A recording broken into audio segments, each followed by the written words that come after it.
ॐ सोमनाथाय नमः।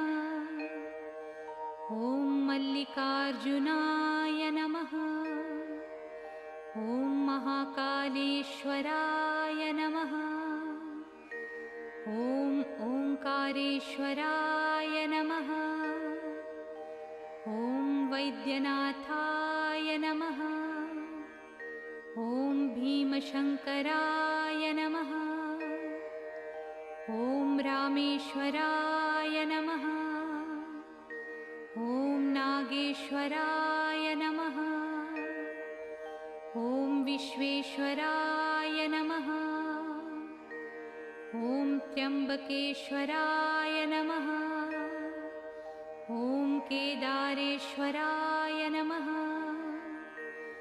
ॐ घुस्मेश्वराय नमः।